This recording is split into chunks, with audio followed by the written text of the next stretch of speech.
Greetings, Michigan Ultimate Survivor League owners. It is I, your Commissioner James L. Seagraves, coming to you from my living room at 6:36 a.m. on a Thursday morning. I want to get this podcast done. It's the most important week of the year.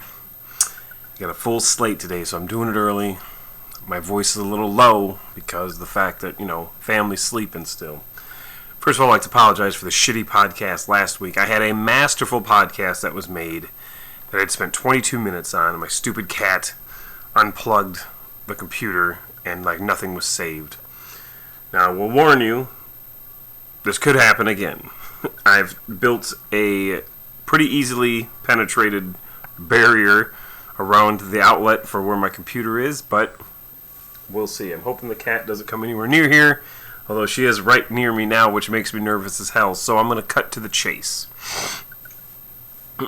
Last week, a lot of teams could have clinched their division, or the conference, if you will.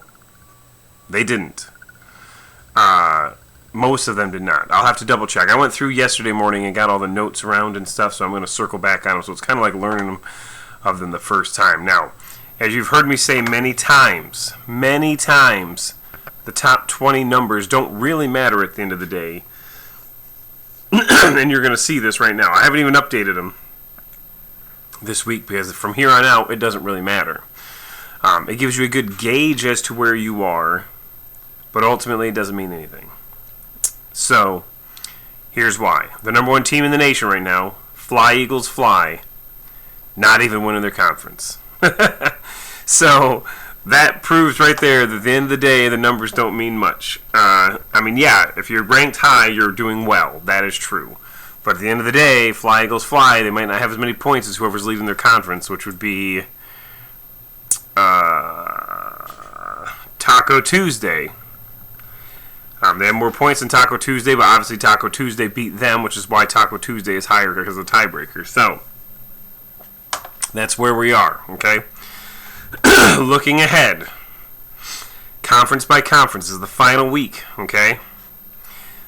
Jeff Lebowski Conference, you've got 5 teams theoretically alive, although we'll dive a little bit deeper into that. You got Zeke's Relationship Corner, Malin Incorporated, DeWyan, Super Original, and Toon Squad. We go over to my playoff hunt notes, and this is what we got. You can look here. First of all, let's keep it easy. Zeke's Relationship Corner this week is playing... this week they play Double C's, Cody Cole's team. So if Cody Cole wins, or if Tom Farmer, Zeke's Relationship Corner, wins, that obviously would be 8-3. The next best team would be 7-4, no matter what happens here. So Zeke's Relationship Corner wins, they win the conference, they get a bye, yada, yada, yada. Now, that would make my life easy, although it's all done computer-wise. And this is the last week, so I don't have to figure... This is the hardest week of figuring out scenarios. So, if Zeke's Relationship Corner loses, however, all hell breaks loose. Because you've got Malin Incorporated, DeWyan, Super Original, and Toon Squad, who are all one game back. So let's look a little bit closer, shall we? I had a great John King reference in the last one. Look at the votes, look at the votes, look at the votes. But the fucking podcast got deleted. So, anyway... So right now, we've got Zeke's Relationship Corner, obviously, they are the front runners here, okay? But then you've got all these other teams. Notice Collector Kings was in it last week, but he lost, so therefore he is out. Nobody cares. He's now 5-5. That says 5-4, but he's 5-5. So, assuming, this is a big assumption, because it can't really happen, because DeWyan's and Super Original play each other, but assuming everyone wins, okay? For the most part. This is where you're at. This shows you where the tiebreakers are, okay? So the odds-on favorite, if Zeke's Relationship Corner loses and everyone else wins, which isn't possible because, like I said, Super Original and DeWyan's couldn't win. But the odds-on favorite, you look at the tiebreakers right now. Malin Incorporated is 3-1 against the rest of these teams, okay? The only team that they have lost to is Super Original, okay? So if Super Original wins, and they're 7-4, and Malin Incorporated 7-4, and Zeke's Relationships Corner 7-4, there might be a complication there. Okay. It all depends. In that case, DeWyans would lose, so you drop out their record from the tiebreaker, and then it's all up to Toon Squad if they win or lose. So, I mean, there's a lot of scenarios that could play out here. So if Super Original wins, they're 7-4. DeWyans lose, they're 6-5. So you can scrap DeWyans from their record, or from this tiebreaker here. So all of a sudden, I mean, Super Original by beating DeWyans would not help themselves in the tiebreaker at all, because they wouldn't be in the tiebreaker at that point, which is really weird. It's super complicated. But if you were going to say odds of winning this, I'm going to say Zeke's Relationship Corner obviously has the highest odds, then Malin Incorporated. Now, of course, Malin Incorporated could lose this week, which would make them 6-5, and then Toon Squad and the winner of this game becomes much more important. Toon Squad is 2-2 against these teams, with wins over Super Original and Zeke's Relationship Corner.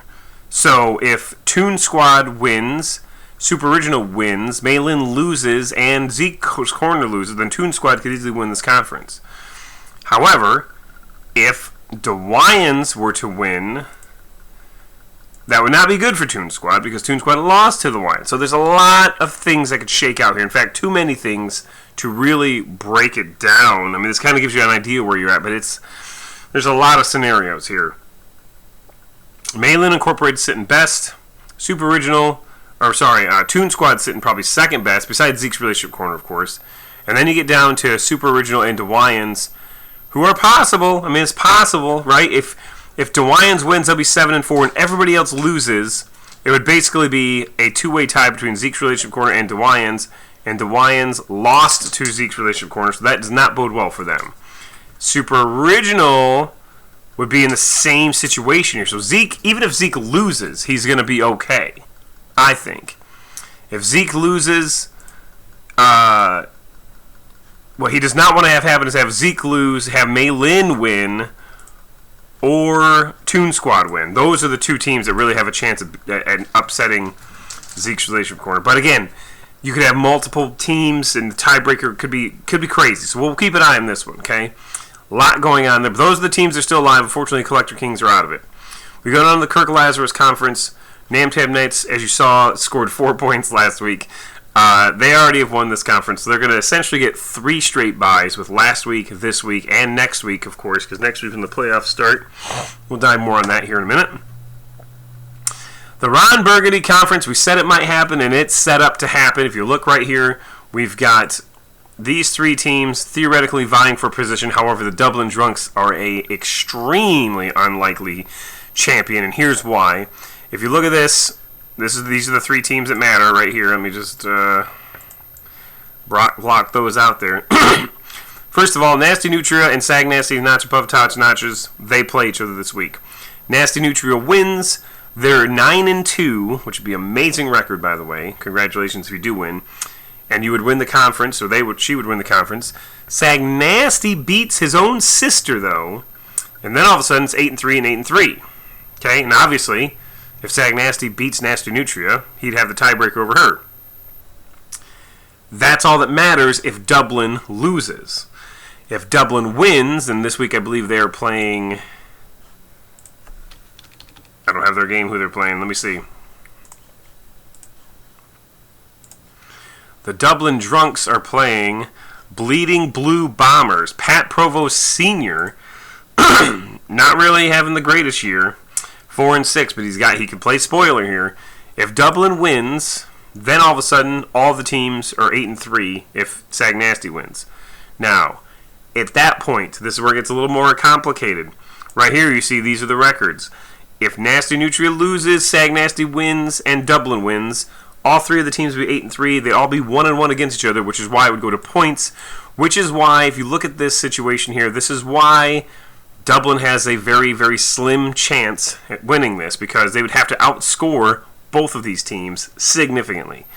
You got a 60-point deficit to Sag Nasty, and about 108-point difference between Nasty Nutria, behind Nasty Nutria. So, point blank, barring just a complete collapse, And Dublin have to score 140 points, and Nasty Nutria have to score like 20 points in order for this to happen. So, Jeff, I love you. Congratulations on getting married, by the way. I'm a little out of touch since I deleted Facebook, but I'm very happy for you. Unfortunately, I'm not happy to tell you that even if you win, you're not going to win this conference, I don't think. Because you'd have to really outscore these people. And you'd have to have Ben, a.k.a. Sag Nasty, win. So, really boils down to that Nasty Nutria Sag Nasty game, no matter what. Winner of that, I'm just going to call it right now. The winner of that game is going to win that conference because Dublin cannot outscore Sarah by that many points. I don't think it's possible. Which will go down, and we'll look at the point standings for the playoffs here in a little bit, and you'll see just how crazy it is that Jeff has won as many games as he has won. We go down to the Spicoli Conference. This here's a 2-horse race: Steel City Sackers and Apache Chiefs. Okay, we go in here. We're looking. My Balzac Ertz has free fallen, by the way. He was in the running, and now he's out, which is why you'll see this the way it is. Apache Chiefs. Here's what they need to have happen. Steel City Sackers plays my Balzac Ertz. Now, my Balzac Ertz, even though it's feeling okay right now, even though he's 6-4 and way down in the tiebreaker standings here, okay, he definitely has a lot to play for because being 7-4 is probably going to be pretty good when it comes to tiebreakers when you have as many points as he has. Look, he's in last place in the tiebreaker, first place in points. So, that's why he's ranked and these two are not, which, again, doesn't ultimately matter any. But, so if you better stay away from my computer, cat. So my Balzac Ertz has everything to play for, so he's not going to mail it in. Because he'll probably get in on record if he gets in, if he wins. And even if he loses, if he scores a lot of points, he might get in on points. So, Steel City Sackers, if they win over my Balzac Ertz this week, it's very obvious they're going to win the conference. They'll be 9-2. Doesn't matter anything else. If they lose, however, and Apache Chiefs win, they are playing, who are they playing this week? Let's see. Oh, they're playing the Providence Power. So, you know, that's me, by the way. You know that I am not making it on record, but I'm definitely in the running to make it for points, so I'm going to submit whatever I can. So it's going to be crazy this week. I'm going to tell you right now, Patrick Mahomes, I've got him in the chamber. I'm probably using him, or Lamar Jackson, although he sucked this last week, so who knows. I'll tell you right now, I've got both of those guys in the chamber. I've saved them. And as you can see, it might not have worked out because I'm 5-5, but whatever. The point is that I am going to submit a lineup to win. So this is going to be crazy. Steel City Sackers, Apache Chiefs, my Balzac Ertz, and Providence Power all playing a critical role in the playoff picture this week. So be watching that. Oops, I'm up here, sorry. Be watching that game, that conference. And then we go down to the Frank Drebin Conference. A little bit different here. This is a lot of Velada, the Black Hole, and Partisan whatever. Look into Agenda 21 is this team's name. Agenda 21, he has lost the tiebreaker. He's lost to a lot of Velada and the Black Hole. So even though the record may look like it, partisanship aside, you can't win. Because even if everyone's 8-3, you have lost. Whoa, wrong thing. You have lost to both these teams, and thus you are playing for the playoffs to get in on record, not the conference championship. However, now a lot of Velada and the Black Hole, different story. A lot of Velada wins, he gets in. A lot of Velada loses, and the Black Hole loses, he gets in. Okay? If a lot of Velada loses and the Black Hole wins, however, we then go to tiebreaker, and the Black Hole has defeated both a lot of Velada and Agenda 21. So the Black Hole can still win this conference. He plays Play with Mike Ditka, a very formidable opponent. Tony Cromwell, I'm not sure what his record is this year. Oh, he's 6-4. He's playing for something, believe me. Plus, he's a very prideful man. He's made it to the finals once, lost to his own wife. And the biggest spectacle of all time. So yeah, that's that. So 2 teams still vying for it, the Black Hole, and a lot of Velada. And then we get down to the Brody Bruce Conference. We got 2 8-2 teams and 1 7-3 team. Let's take a look at the numbers. The 7-3 team is True Blue Wrecking Crew. Unfortunately, they have already lost to Taco Tuesday and Fly Eagles Fly. So they are unfortunately eliminated from winning the conference, but they still want to submit a lineup and win because they can easily, if they're 8-3, they're getting in the playoffs. Even if they're 7-4, they might get in the playoffs. So Taco Tuesday and Fly Eagles Fly. This is where we're looking. So Taco Tuesday defeated Fly Eagles Fly in their head-to-head match, which is why, if you look here, it shows them ranked above them. So it's pretty easy. Taco Tuesday wins, they win the conference. Taco Tuesday loses, and Fly Eagle Fly wins, Fly Eagles Fly would win the conference. However, if they both lose, Taco Tuesday will still win the conference. So, sitting pretty good, Taco Tuesday. That's where all the division standings are. Now, let's look at the playoff situation here, okay? This is where we're at. These are where, if it were to end today, if you look, the number 1 team is not gold, which means that they will not even win the division, but they're still the best team in the league right now. Statistically, based on record and points. So here where we're at. We've got your division winners here. 5 of the top 6 are division winners, and yeah, Zeke's relationship pointer down here at 14. Still winning the conference currently. But then you got Fly Eagles Fly, Partisanship Aside, True Blue Wrecking Crew, Look Up Operation Mockingbird, the Clockwork Elves, the Black Hole, Sag Nasty, the Apache Chiefs, the Dublin Drunks, Malin Incorporated, Cheechki, and Toon Squad. These would be the teams if the season were to end today, which is not ending today, so none of this means anything. You've got a lot of teams here in the 6-4 range that can still make the playoffs. My Balzac urge the Wyans, especially the ones with higher points. So the higher you are in this list means the higher points you have. I don't know why this is... Let me just delete that column. Boop. I don't know why this was not... Oh my god, what'd I do? Alright. So this is what we're looking for. Points is a tiebreaker for the record thing as well. So if you're 7-4, and like right here, for example, the reason he's highlighted and the Dwyans isn't is because he has a 5-point advantage. Yikes. Shows you how close this comes down when it comes down to the end. If you didn't submit a lineup and you got randomized once, it's going to come back and haunt you. No doubt about it. Play with Mike Ditka. Right there you are. 752. Completely alive in the playoff hunt.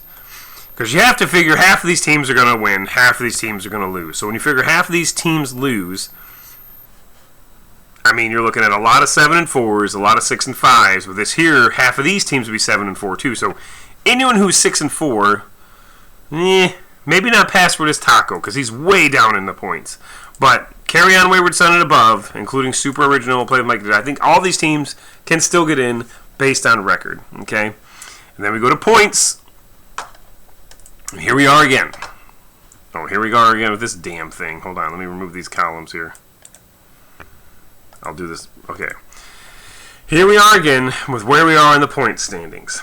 If you see a blue line, that means you'd get in on record, theoretically, if the season were to end today. A gold line means you win in a conference, and then a red line means, or a pinkish line, I guess, means you would get in on points. So, if you look at this, a lot of these teams are up here, and they're going to make the playoffs pretty much no matter what. You know, the 8-2 teams are in. The 7-3 teams are probably in, I would guess. But the 6-4 team, however, this is where it gets interesting, because 6-4 loses, all of a sudden they're going from a blue line to a potential red line.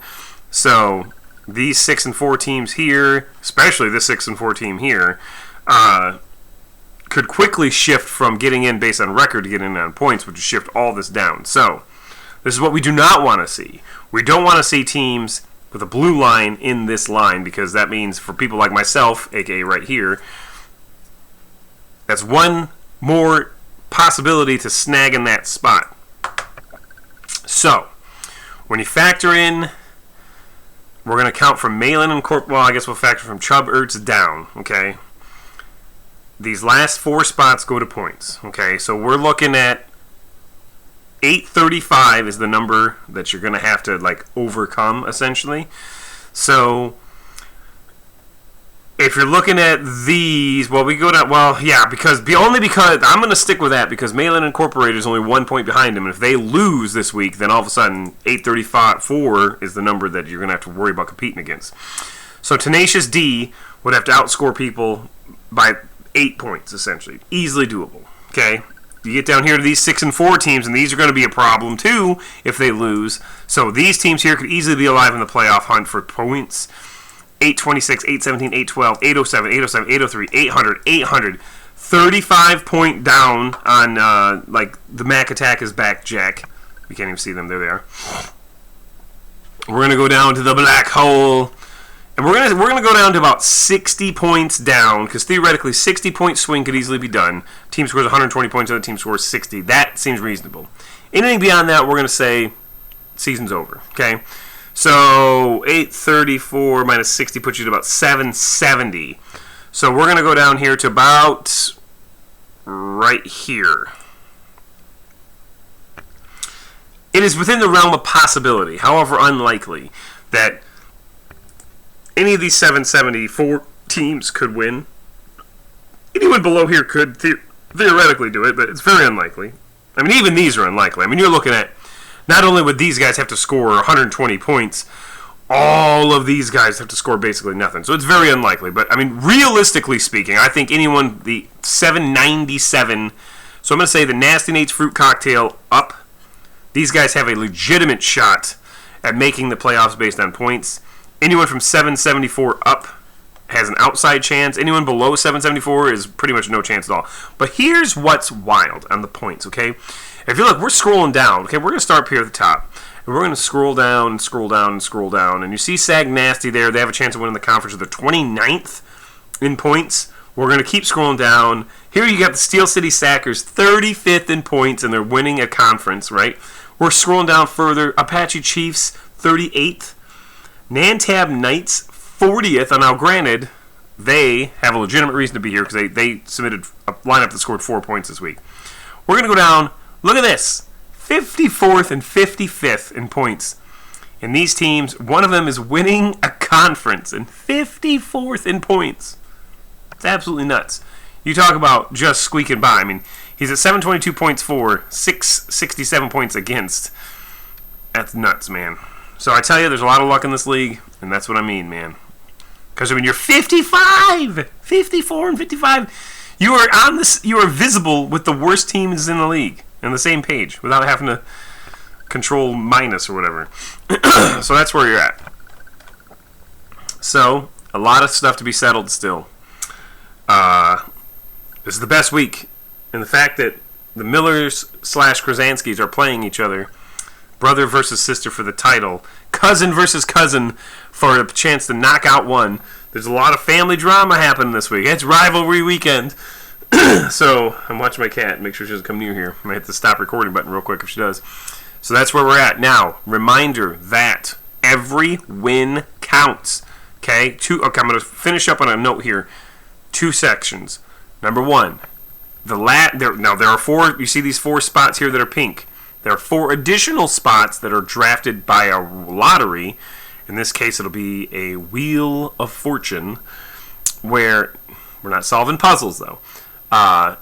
4 teams will get in based on record via the lottery. So every win you get gets you 1 square on, or 1 slice of that wheel. 1 entry, essentially, okay? And then those 4 teams will round out the 26 field. Now, if you are not selected into the playoffs, your season is not over, okay? There's actually 2 additional chances to win free entry into next year's MUSL contest, okay? Number 1, there is a consolation bracket that is a tournament. It's called the SUK bracket, okay? The suck bracket. It's terrible, but it's like the MIT or NIT. But the winner of the suck bracket gets free entry to next year, period. I mean, it happens, okay? And then, just so you know, because I have a feeling people who are not in the playoffs will not watch any more of these podcasts after this, but maybe, after the NFL season is over and the playoffs begin, everything gets reset, and there is the MUSL Playoff Challenge, where all the rosters get reset, and you can use whoever you want again, but again, you can only use them 1 time, and the winner of that also gets free entry into next year. So, even if this is the last week you have in the regular season, your season's still alive come next week because there is the extra bracket, and then there's the playoff challenge too. So, don't give up. don't ever give up. So we'll talk later. Have a good one.